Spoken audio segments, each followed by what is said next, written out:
For the people, by the people.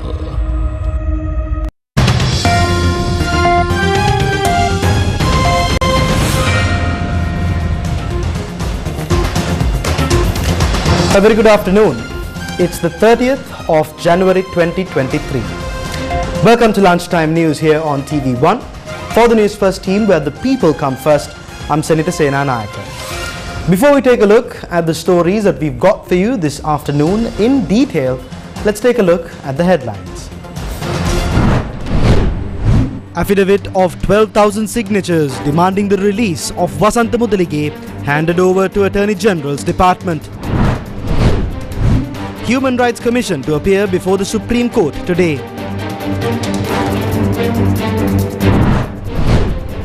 A statement from the State Minister of Finance on income tax.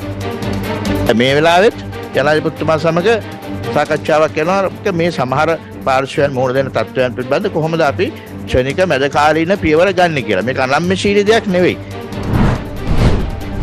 No requirement for the NEC members to sign the Gazette notification to commence the local government election process, says National Election Commission.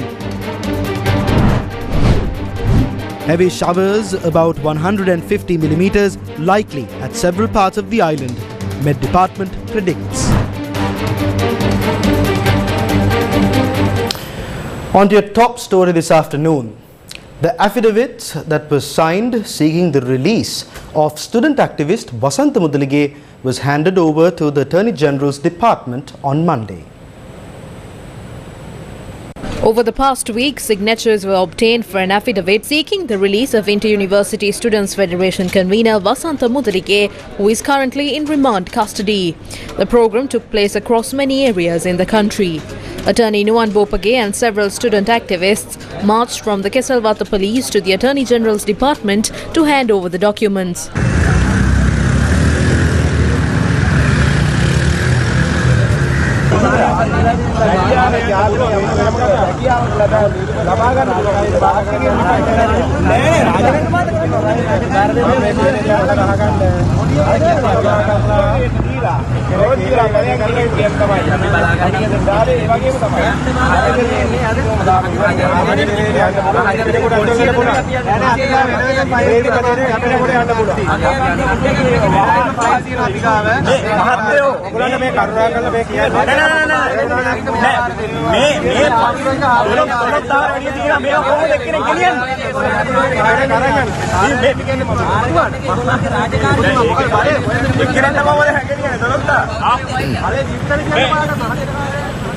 Taking a look at another headline-making story, State Minister of Finance Ranjit Siyambalapitiya expressed his views regarding the government's new income tax policy at a press conference held in Colombo.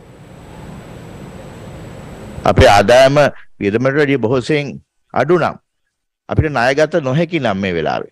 If our revenue is less than the expenditure and if we are unable to obtain loans and if we don't do money printing for the use of day-to-day activities as a policy, what is our alternative? The expenditure has increased, bank interest rates have increased, so it's clear that we are under pressure. Some people ask me if the 225 parliamentarians are also taxed in the same manner. Yes, this tax applies to all their allowances as well. We are always engaged in discussions to see how we can provide a relief at this juncture. Even as of now, a discussion is underway with the President as to how we can take mid-term measures to ease out the burdens of the people.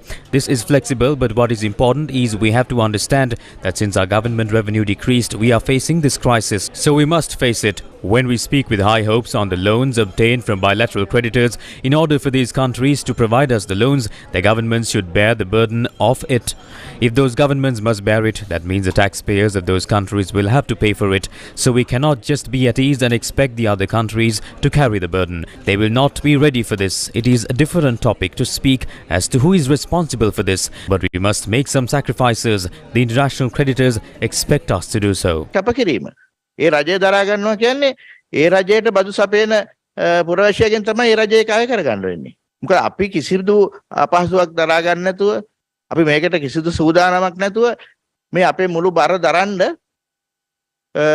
විදේශ රටක ජනතාවගේ බර පිට පටවන්න ඕන සූදානම් වෙන්නේ නැහැ. මේක වැඩිකරුවා කවුද කියලා කතා කරන එක වෙනම මාතෘකාවක්. ඒ කැපකිරීම වලින් යම් ප්‍රමාණයක් ශ්‍රී ලංකාවේ අපිට දරා ගන්න වෙනවා වුන් බලාපොරොත්තු වෙනවා ඒක.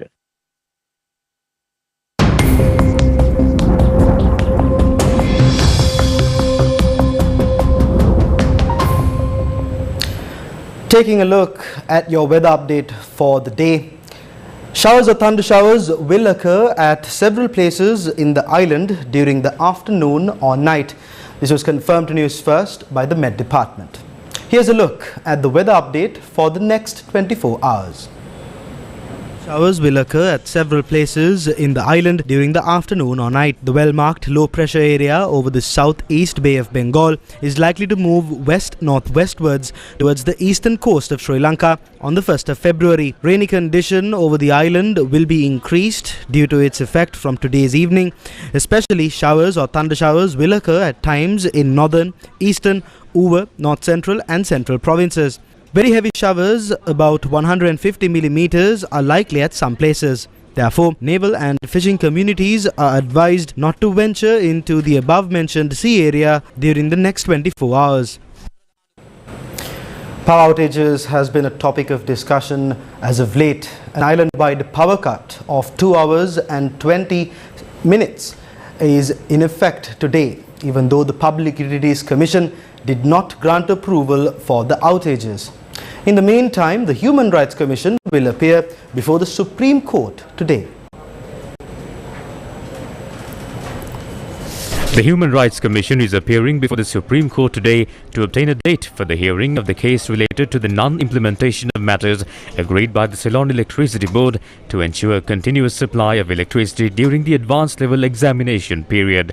The Human Rights Commission said the objective is to ensure the background required to provide a continuous supply of electricity for students sitting for the advanced level examination. Meanwhile, Minister of Power and Energy Kanchana Wijesekara said yesterday that he will present facts to the court against the members of the Human Rights Commission for exerting influence on ministry officials. During the recent past, the PUCSL and the Human Rights Commission of Sri Lanka worked to ensure continuous supply of electricity to advanced level students. A power outage of 2 hours and 20 minutes took place yesterday, disregarding the requests made to provide electricity during the advanced level period. Students sitting for this year's advanced level examinations face many difficulties due to the power outages. එක තමයි ඉල්ලීමක් කරේ විභාග දෙපාර්තමේන්තුවෙන් පුළුවන්ද අඛණ්ඩව පැය 24 The Department of Examinations' first request was to provide electricity during the advanced level examination. Secondly, they asked us not to implement power outages in the evening hours between 4 p.m. and 6 p.m. If those alternatives are not possible, they asked us not to implement a power outage from 8 a.m. to 4 p.m. That is why the CEB amended the outages taking place after 3, 4 and 6 p.m. We informed the examination department, the PUCSL, Parliament and other institutions the duration we can provide electricity. We have reiterated that if the PUCSL allow us to implement the price amendments and the ability to obtain a bank loan, we will be able to provide electricity for 24 hours from that day. කරන්න පුළුවන් වෙන්නේ. නමුත් මහජන උපයෝගිතා කොමිසම හැටියට තීරණයක් ගන්නවා නම් අපිට අය ක්‍රමයේ යම් වෙනසක් සිදු කරලා දෙන්න බැංකු වලට ගිහිල්ලා බැංකු වලින් අවශ්‍ය ණය පහසුකම් අරගෙන අපි එදා දවස් ඉඳලා අඛණ්ඩ පැය 24 විදුලිය ලබා දීම ක්‍රමවේදය සඳහා අපිට අවතීර්ණ වෙන්න පුළුවන් කියන එක අපි පැහැදිලිව පුන පුනා කියලා තියෙනවා. 3,31,000ක් වන උසස් පෙළ ශිෂ්‍යයන්ට අවශ්‍ය විදුලිය දෙන්න බැරි වුණ අඛණ්ඩව Over 300,000 A-level students experienced power outages. The CEB and the Minister of Power and Energy is responsible for this. All the institutions, including the Human Rights Commission, came to an agreement as to what steps need to be taken. However, the circumstances changed after they were said to be influenced. The independent commissions are not there to enact orders of the political authority. විදුලිය කප්පාදු නොකර සිටීමට නම් බිලියන 3ක පමණ අතිරේක මුදලක් වැය වෙන්න ඕන කියලා. මම හිතන්නේ මේ තත්ත්වය සම්පූර්ණ බොරුවක්. Members of the 43rd Brigade visited the Human Rights Commission today to inquire into the power outages that took place during the advanced level examination.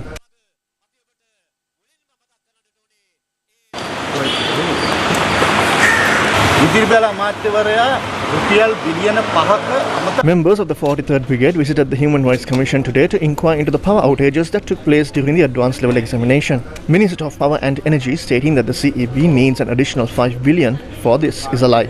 CEB in their hydropower stations have sufficient water to produce 700 gigawatt hours. In 2022, these hydropower stations had to produce only 600 gigawatt hours.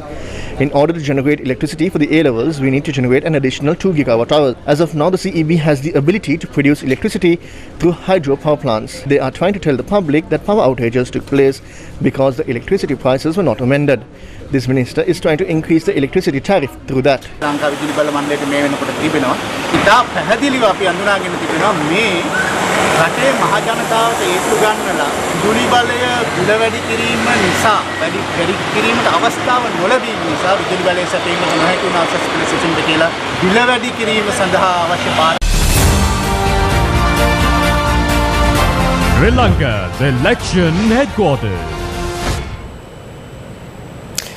The National Election Commission on Monday said that there is no requirement for the members of the National Election Commission to sign the relevant Gazette notification to commence the local government election process. National Election Commission Chairman Attorney Nimal Punchiheva, speaking to Newsfirst, said that district returning officers would be issuing a necessary Gazette notification.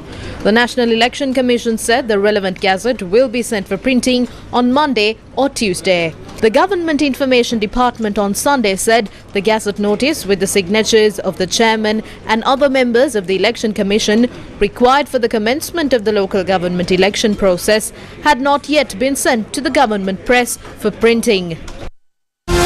Election monitoring organizations also expressed their opinions in this regard. අධ්‍යක්ෂවරයා සම්පූර්ණයෙන්ම මුළුමනින්ම පක්ෂපාතී පුද්ගලයෙක් බවට පත්ව තිබෙනවා. තමන්ට The director of the Government Information Department has completely turned into a biased individual. He does everything apart from his own duties. He submitted a letter stating that the Election Commission is breaching the law. We are disappointed. We pity him. This commission will submit the Gazette in few days. The director of the Government Information Department has done this purely based on his party politics. පමණක් තවත් දින කිහිපයකින් ඒ සියලු gazette පත්‍ර එකතු කොට මැතිවරණ commission සභාව තනි ගැසට්ටුවක් ඉදිරිපත් කරයි. The National Election Commission said that it cannot be satisfied with the status of investigations taking place with regard to the death threats made to 3 members of the NEC. A senior official at the National Election Commission, speaking to Newsfirst, said that various factions are continuing to make undue influence on the NEC in order to delay the local government elections. He added that certain state officials attached to several state institutions that should be involved in ensuring a free and fair election takes place are neglecting their duties. Senior officials said that those who appointed the state officials who are neglecting their duties must be held accountable. The chairman of the National Election Commission, Attorney Nimal Punchiheva, has requested the president to intervene over the death threats made to the members of the National Election Commission. The NAC chairman, in a letter to the president, requested that an environment favourable to conduct a free and fair election be created. Newsfirst also inquired from the Criminal Investigations Department on the progress made with regards to the investigations on the death threats made to the members of the National Election Commission. A senior official at the CID said that investigations revealed that the threatening phone calls were made from Dubai. He said that a telecommunication analysis report has been called from the service providers. The National Election Commission says that more than 4 election monitoring bodies will be permitted to monitor the upcoming local government election. The chairman of the commission, Nimal Punchiheva, says that People's Action for Free and Fair Elections, or PAFREL, Campaign for Free and Fair Elections, or CAFFE, Centre for Monitoring Election Violence, CMEV, and other organizations would be given permission to monitor the local government election. The chairman of the National Election Commission further added that only 2 election monitoring bodies are permitted to enter the polling station to monitor the election process. Executive Director of People's Action for Free and Fair Elections, PAFREL, Rohan Hettiarachchi, says that around 7,000 independent observers would be deployed for the upcoming local government election. He added that the number of election monitors deployed at district level would be increased from next week. Local government election candidates of the Samagi Jana Balawege visited the Gangarame temple in Colombo today to obtain blessings.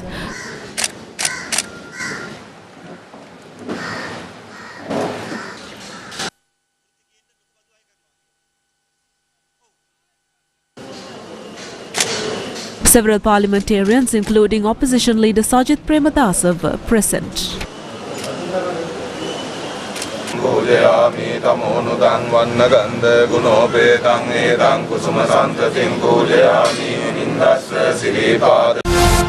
Various views were expressed in the political arena about the local government elections. We must change the history that was prevalent for 75 years. We know that they don't want the local government elections to be held. President Ranil Wickremesinghe and the Rajapakshas are still trying to figure out avenues to prevent the election from being held. Are they reluctant to have the election because of the lack of funds? The reason is not the lack of funds but the lack of votes. They don't have the candidates as well. How are most of them contesting in the election? They are trying to do so through independent groups. They are incapable of contesting from their party.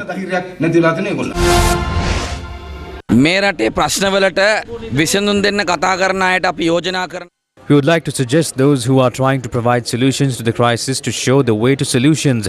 The SJB has a team that can provide solutions to economical, social, cultural, education and agriculture issues. This country needs a team and a program to move forward. Those who are disliked by the people are afraid of the election. We would like to stand up for the election commission members. Do not be afraid. If Ranil Wickremesinghe is planning to postpone the election, that will not happen.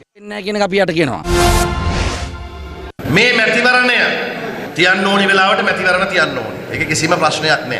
හැබැයි රටේ ආර්ථිකේ Elections must be held at the right time, but when the economy has collapsed and people don't have the money to eat, purchase fuel and medicine, when the cancer hospital does not have medicine, they are rushing to put their people in the local government election.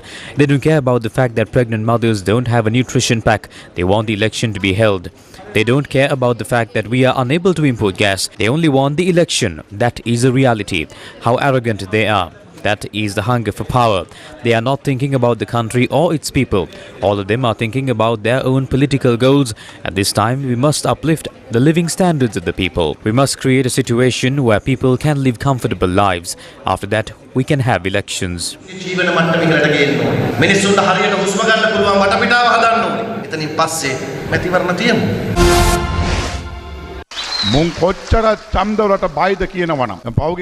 How did they brag about holding elections? They said elections won't be postponed.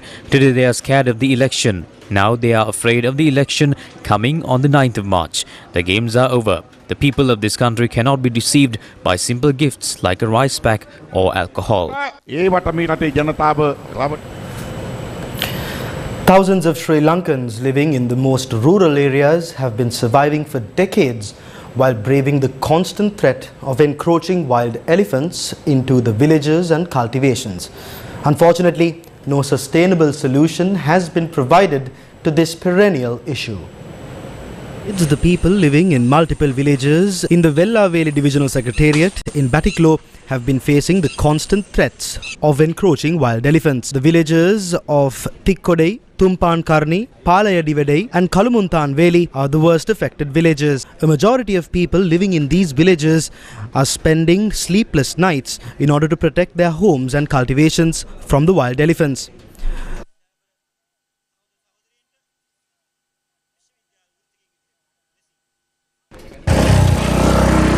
Hey!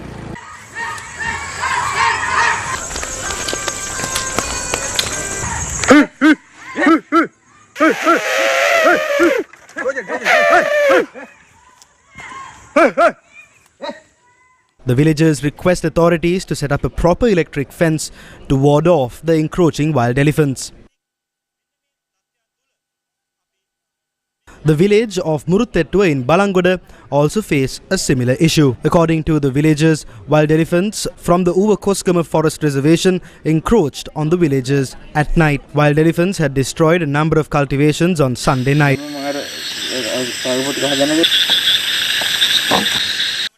A wild elephant encroached on the village of Kurundankulama in Anuradhapura on Sunday morning. The wildlife officers from Anuradhapura and Tirippana visited the site and launched an operation to drive back the wild elephant to the wild.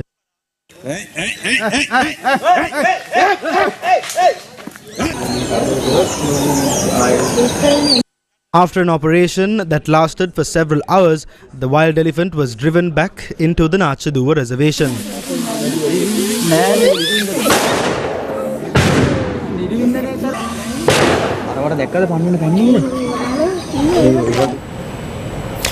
In more local news, the walking path constructed around the pond next to the Watadage entrance in Madirigiriya is gradually going to ruin due to neglect.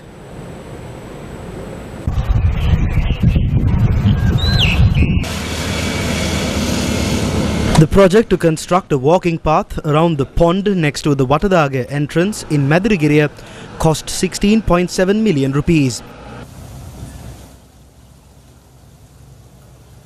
The walking path, stretching almost over a kilometer, was prepared by placing concrete blocks, and for the past 7 years it had not been made use of and had been abandoned. According to the locals, the solar street lamps that were set up to light up the path at night have been stolen by thieves.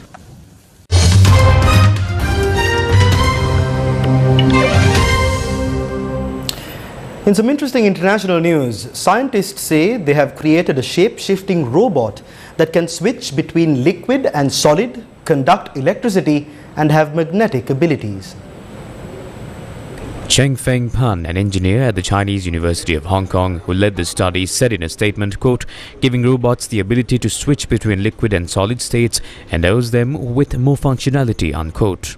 Kame Majidi of Carne Mellon University, a senior author on the project, said the idea was inspired by sea cucumbers, which can very rapidly and reversibly change their stiffness. Foreign media reported that traditional robots can't always access small spaces because of their hard bodies, and more flexible ones are too fragile.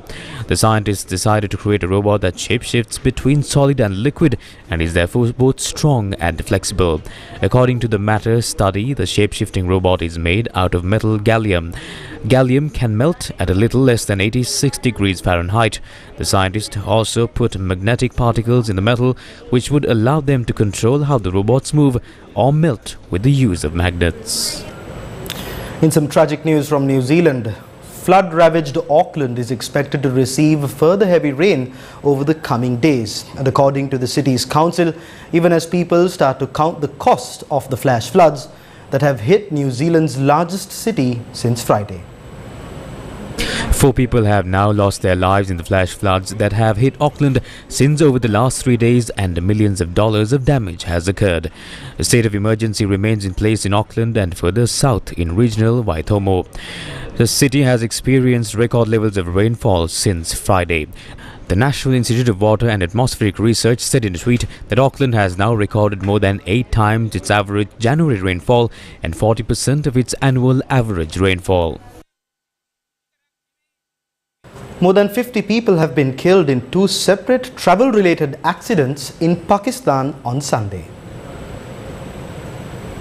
At least 41 people died when a bus fell into a ravine and caught fire in the southwest, while in the northwest at least 10 children drowned in a boating accident. All the dead recovered so far at the lake were aged between 7 and 14. At the bus crash site, a local official said the bodies were, quote, beyond recognition, unquote.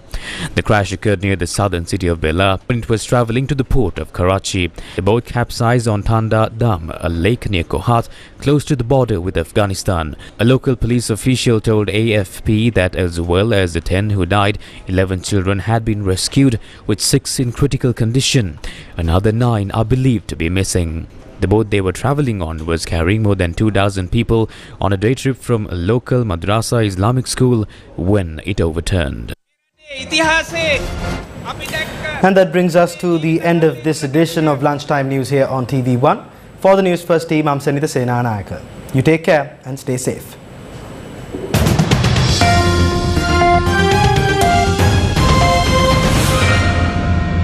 ඇත්ත කෙටියෙන් දත්ත වැඩියෙන් cyber අවකාශයේ කලබන වුවත් සලකුණ News First YouTube channel අදම subscribe කරන්න.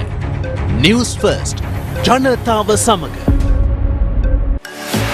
News First News Alert ඔබේ ජංගම දුරකථනයටත් ඔබ ඩයිලොග් පාරිභෝගිකයෙක් නම් English Alert සේවාව ලබා ගැනීමට NFU ලෙසත් Singlish Alert සේවාව ලබා ගැනීමට NUS ලෙසත් Tanglish Alert සේවාව ලබා ගැනීමට NAT ලෙසත් ටයිප් කර 678ට send කරන්න.